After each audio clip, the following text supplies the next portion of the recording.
Hello, my name is Jess Jakuzinski, and I work on the Duluth campus of St. Scholastica. And this is a presentation about advanced infection, which we call sepsis, and septic shock.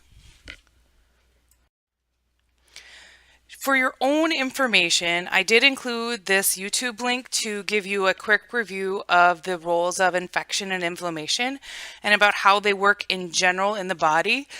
Sepsis is specific to the blood, but there are a lot of similar concepts and processes at work in sepsis, as well as, or that are related to infection and inflammation. So take the time, hit the hyperlink, and it will drive you to YouTube for that quick review. So sepsis is defined as a life-threatening acute organ dysfunction caused by a dysregulated host response to infection. Our clinical criteria for determining if a person has sepsis or not is suspected or documented infection and an acute increase of at least 2 SOFA points. We'll go through SOFA in just a moment, but it's an acronym that stands for sepsis-related, S, organ, O, failure, F, assessment, A, SOFA. The hyperlink that I included on this particular slide will drive you to the Journal of the American Medical Association's synopsis on the Surviving Sepsis Campaign. Just for your own information, the Surviving Sepsis Campaign is an international consortium, and they review the evidence in the literature about sepsis. They did so in 2012, which is where your book's information comes from. They also did so again in 2016. The beauty of having a textbook is that it has a gross amount of information in a very small amount of space. However, it doesn't always flex with the changes in the evidence, especially in this case. Since all of these guidelines were updated in 2016, some of the information that you have in your textbook is outdated. So this particular slideshow has been developed to help you along in determining where we were when your textbook was printed and where we are now. In addition, the videos that are on the Blackboard for reviewing for this particular section have also been updated. So we did review those and make sure that they do follow what the different Surviving Sepsis Campaign guidelines are for 2016. So there's 2 ways to utilize this sepsis-related organ failure assessment score. There is a quick SOFA and there is a full SOFA. So the quick SOFA is used outside of the ICU. So for those of you who are going to be practicing med-surg, ED, progressive care, or paramedics can use the quick SOFA score outside of their facility as well. It just has 3 categories: respiration rate, systolic blood pressure, and Glasgow Coma Scale. So those 3 measurements we're doing all the time anyway. Respiration rate needs to be greater than 22 for a point. Systolic blood pressure needs to be less than 100 for a point. Glasgow Coma Scale needs to be less than 15 for a point. So if for whatever reason you have a person who has any sort of mentation changes, they're almost always going to have a point because, as you remember, a Glasgow Coma score, the perfect score is 15. So the reason why we use the QSOFA is it's fast, it's easy, it's accurate, and it uses data we already have, and it makes a large impact in mortality. So if a person has a QSOFA score of 1, they have about a 3% chance of death. Score of 2 raises that chance up to about 8%, but a score of 3, or of more than 2 rather, is a 20% mortality. That means 1 in 5 people with a score of more than 2, if left untreated, are not going to be here with their toes on the ground by the time that their hospital stay is done.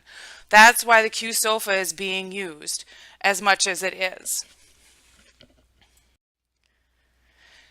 This is the complete SOFA. So this is the complete sepsis-related organ failure assessment. It uses a variety of different things to measure a variety of different organ function in order to determine how far the sepsis has progressed. We have a PaO2 FiO2 ratio. As you guys learned earlier in the term, those are lung function measurements that we use on ventilator settings. If they're not on a vent, then they get a 0. Platelet count measures the immune response from in the blood. Bilirubin, of course, measures your liver function. Glasgow Coma Scale measures your mentation. Blood pressure, we're looking at your mean arterial pressure, and we're also looking at how much support your patient needs to be able to keep that blood pressure where we want it to, MAP greater than 65 or 70, depending upon the doc. Creatinine clearance, of course, is a measure of your kidney function, and urine output is an indirect measure of your cardiac output. If your heart is not putting out enough blood volume to be able to keep things perfused, including itself, your urine output will decrease. If all is good in cardiac output land, your patient should be able to put out between 25 mils and 30 mils per hour of urine. As that decreases, it's an indication that your cardiac output is decreasing as well. So by looking at urine output, creatinine, blood pressure, Glasgow Coma Scale, bilirubin, platelet count, and PaO2, FiO2, we've done an actual quick assessment of every major organ system in the body. So septic shock is sepsis with abnormalities in circulatory physiology and cellular metabolism in the absence of hypovolemia profound enough to increase mortality.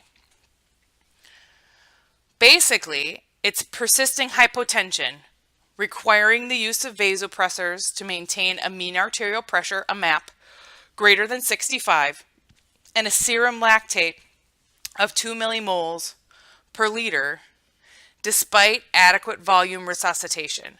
So we've given the patient volume. They still have a serum lactate.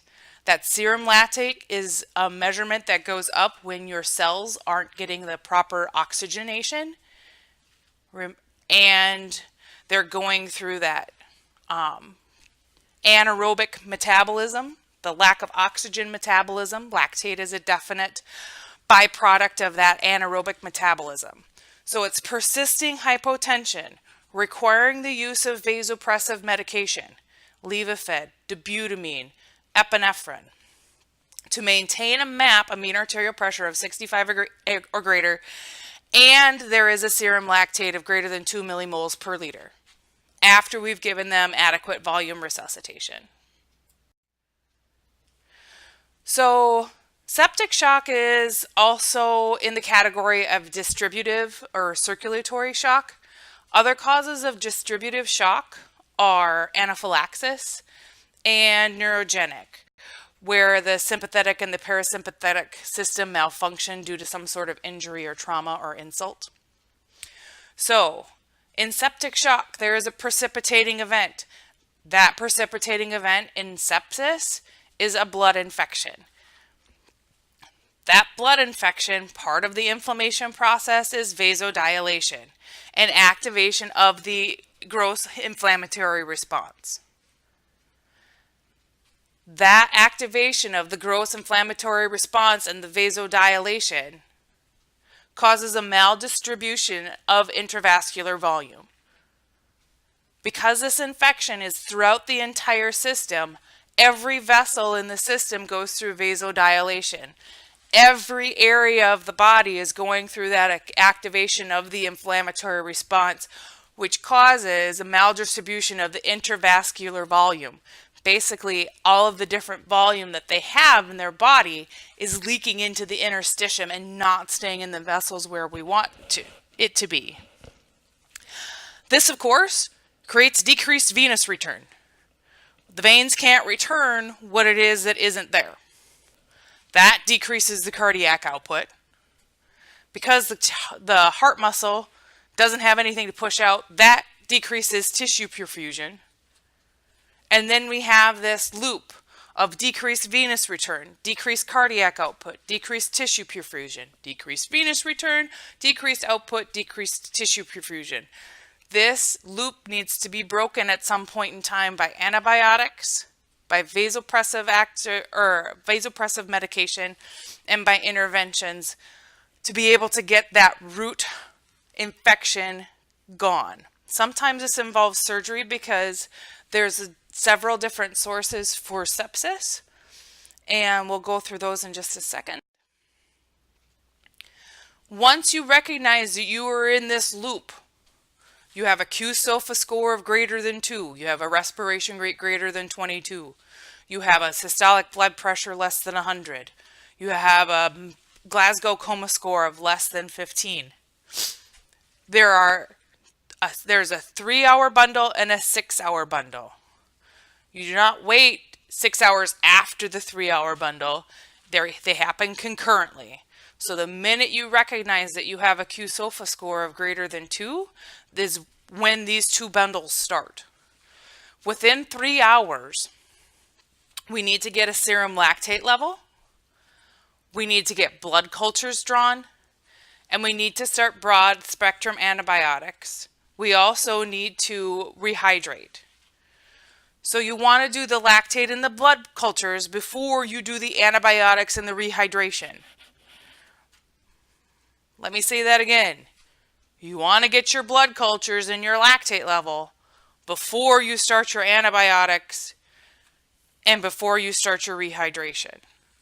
You need those 2 blood tests first before you increase vascular volume, because that's going to influence your lactate level, and before you give your broad spectrum antibiotics, because that's going to affect the type of microorganisms that you have going on in your system. So when it comes to the rehydration, you want to give 30 mils per kilogram of crystalloids for hypotension or for that lactate level. So even if for whatever reason they have a blood pressure right around 101 systolically, but then you've still got a respiration rate that's greater than 22 and you have mentation changes which lower your Glasgow coma score, you're still going to be giving crystalloids at 30 mils per kilogram if your lactate level is greater than 4 millimoles per liter. Once you've gotten that 3-hour bundle taken care of, then we're working into that 6-hour bundle. The 6-hour bundle requires vasopressors. We need to keep that mean arterial pressure greater than 65. If that hypotension is unresponsive to fluids, we need to keep those vasopressors or get those vasopressors on board to keep that mean arterial pressure up greater than 65. In addition, you'll remeasure the lactate and we'll reassess volume status if after whatever reason we've gone through this and the MAP is still less than 65, and if the initial lactate is greater than 4 millimoles per liter. You want to be careful after you've gotten that 30 mils per kilogram of crystalloid for hypotension or for your lactate that you did in your 3-hour bundle. There is a point in time where you can actually overhydrate a septic patient and put them into cardiac overload. You do not want to do that. So if you need to fix hypotension, and that's why you're giving all of the different fluids, you may want to recommend to the doc that they need to be able, or they need to put the patient on vasopressors. So, overall care management for this patient. First and foremost, we need to identify and eliminate the cause of infection. Sometimes that can be done with medication, sometimes that requires surgery. Sepsis starts as a UTI, a wound, pneumonia. Starts with catheter insertion, which also can cause a UTI. It can start as the cold or a flu. It can also start with dental infections and abscesses or any other source of infection. So if you have a patient who has chronic catheterization or a UTI, they have a wound that is looking not great, those sorts of things can all cause sepsis and cause that blood infection. In these cases, we do need to do aggressive fluid replacement. So 30 to 500 mils over 30 minutes of colloids, or 1,000 mils over 60 minutes of crystalloids. We need to start those broad spectrum antibiotics. Those broad spectrum antibiotics are going to be what is going to help your patient the most. In addition, you need to feed this person. Those cells, this entire infection inflammation process is happening throughout the entire body. It requires a great deal of calories, and because there's a great deal of cellular lysis that happens because of the infection and inflammation process, your body's also going to need a lot of protein to be able to do its repair. It's very important to keep the gut active during this process. So any form of enteral nutrition is preferred, whether that be tube feeding, whether that be if they're not on mechanical ventilation and they can intake, you need to push them to be able to take in as many calories as they possibly can. High protein shakes, anything that has a great deal of calories and protein is a good thing for this person to be taking in, simply so that they can keep up their nutrition status while fighting the infection. In terms of nursing management, this is what we are directly responsible for in these situations. We need to be extremely vigilant. We're going to be titrating vasopressors to be able to keep that mean arterial pressure within range. Typically, we want a mean arterial pressure greater than 65. This may take one vasopressor. It may take all 3 vasopressors that you have available: dobutamine, epinephrine, Levophed, otherwise known as norepinephrine. We also need frequent lab tests to be able to keep on top of your kidney function and your liver function tests. In addition to that, remember how I mentioned earlier that your urine output is an indirect measure of your cardiac output? So this patient will be on hourly urines at least, if not hourly isonos, to keep on top of their fluid resuscitation status. We're going to be measuring, you're going to have your Foley catheter will be hooked up to a urimeter that will allow you to easily measure whether that patient is able to make 25 to 30 mils of urine in an hour. If they're falling below or behind that 25 to 30 mils of urine in an hour, you need to let your MDs know.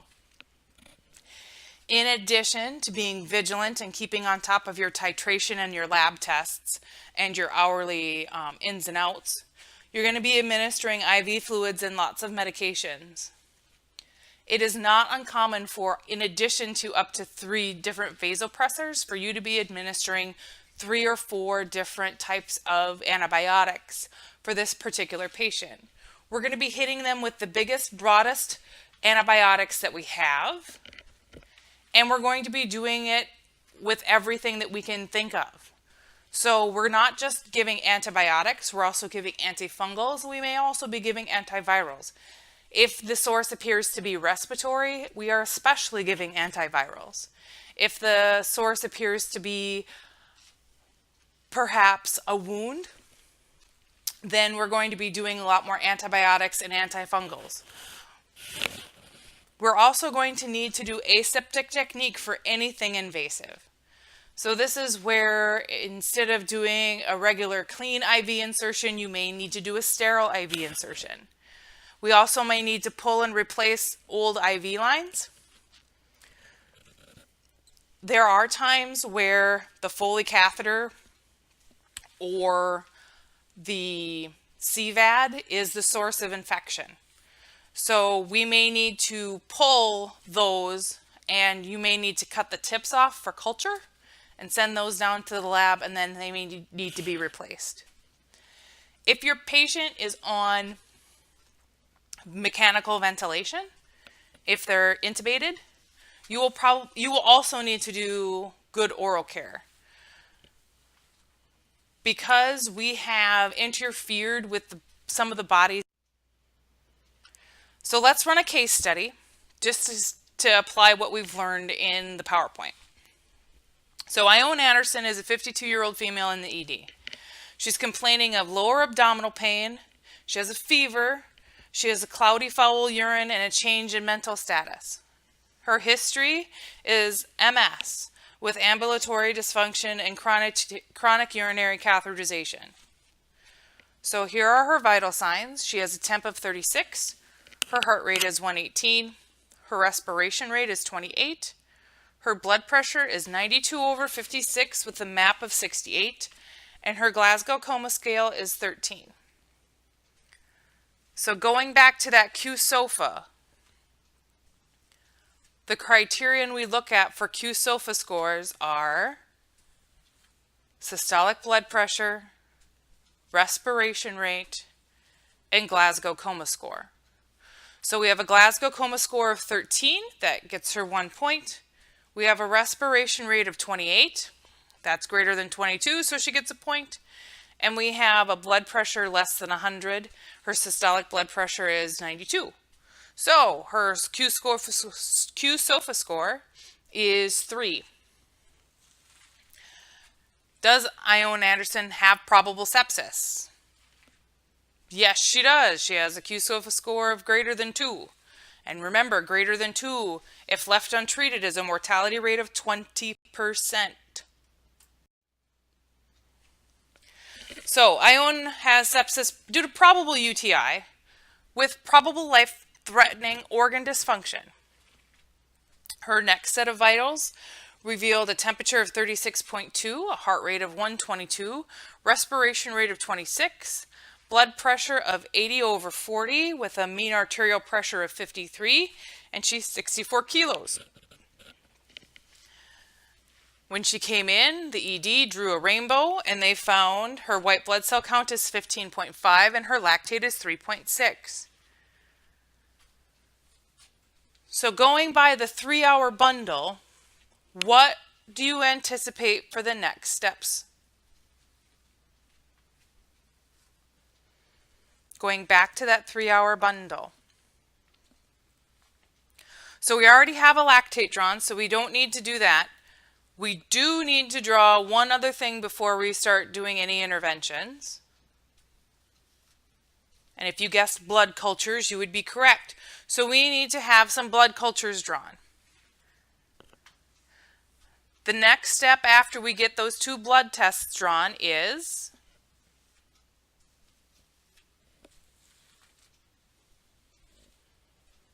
if you're thinking broad spectrum antibiotics and fluid resuscitation, you are correct. So broad spectrum antibiotics, we're going to hit her with everything that we've got in the pharmacy. And for fluid resuscitation, we're going to give her 30 mLs per kilo. So if we're giving her 30 mLs per kilo, let you pull out your calculators here.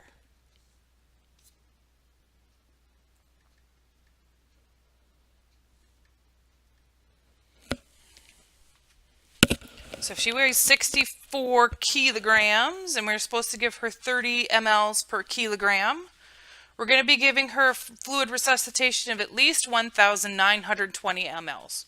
We're going to give her 2 liters of saline, roughly, right? And that 2 liters of saline, do we have it go in over a half an hour? Please say no. You're going to have that 2 liters of saline go in over 2 hours because you don't really want to do saline greater than 1,000 mLs in an hour.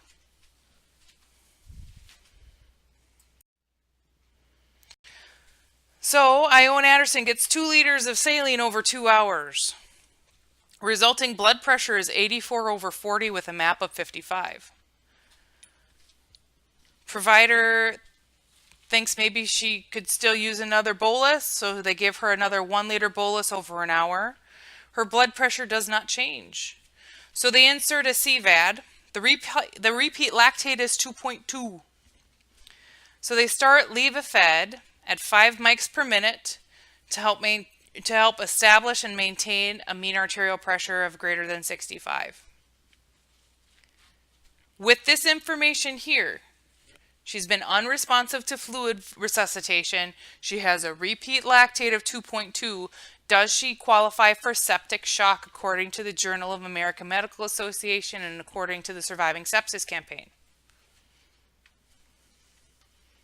Yes, she does.